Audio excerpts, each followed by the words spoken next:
Roma Kapitulo 6. Busa unsa may atong ikasulti karon. Magpadayon ba kita sa pagpakasala aron modugang ang grasya sa Dios? Dili gayud, kay mahitungod sa pagpakasala patay na kita busa unsaon man nato pagpadayon pagkinabuhi diha sa sala. Nasayod kamo nga sa pagbunyag kanato nahiusa kita kang Kristo Jesus. Busa nahiusa kita sa iyang kamatayon. Tungod niini sa pagbunyag kanato gilubong kita uban kaniya ug miambit sa iyang kamatayon. Aron ingon nga si Kristo gibanhaw sa himayaong gahom sa amahan, kita usab angay nga magkinabuhi sa bag-ong kinabuhi. Kay kung nahiusa kita kaniya diha sa iyang pagkamatay, mahiusa usab kita kaniya kung banhaw na kita, ingon nga gibanhaw siya. Kay nasayod kita nga ang atong daan ug makasasala nga pagkatao gilansang na uban ni Kristo aron malaglag kini ug dili na kita maulipon sa sala. Kay wala nay gahom ang sala ngadto sa mga tawo nga patay na.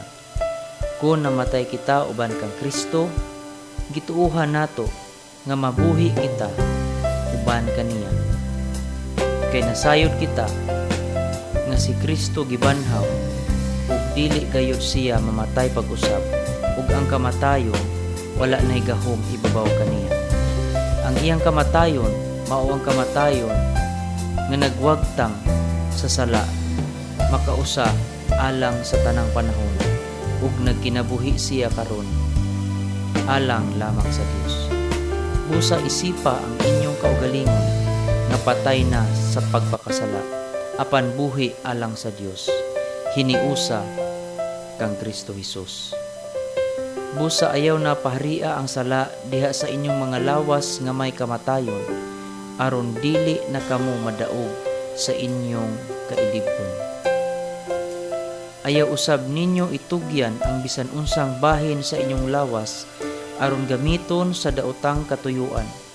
Hinuon, itugyan ang inyong kinabuhi, ingon nga mga gibanhaw gikan sa kamatayon, ug itugyan ang inyong kaugalingon ngadto sa Dios aron gamiton alang sa matarong nga katuyuan.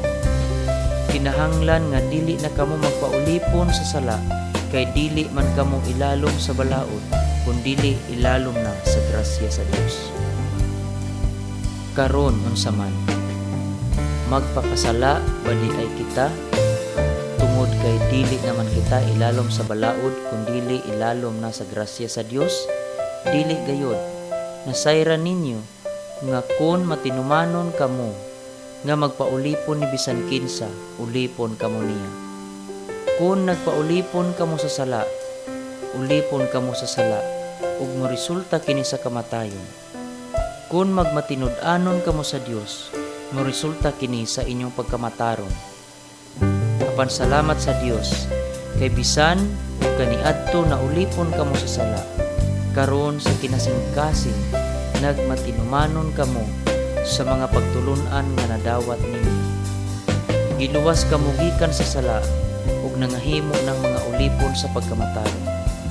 Tungod sa inyong tawhanong kahuyang, gigamit ko ang yanong mga puno. Kung kaniadto gigamit ninyo ang inyong kaugalingon alang sa mga buhat nga malaway ug daotan, karon gamitan na ang inyong kaugalingon alang sa mga buhat nga matarong ug sa balaan nga katuyuan. Kaniadto sa ulipon pa kamo sa sala, dili kamo ulipon sa pagkamataron. Ug unsa may kaayuhan nga naani ninyo sa inyong pagbuhat o mga butang nga karon gikaulaw na ninyo, kamatayon ra gayud ang sangputanan. Apan karon nga naluwas na kamo gikan sa sala ug nag-alagad na sa Dios, ang balos nga madawat ninyo mao ang pagkabalaan nga mosangpot sa kinabuhing walay katapusan.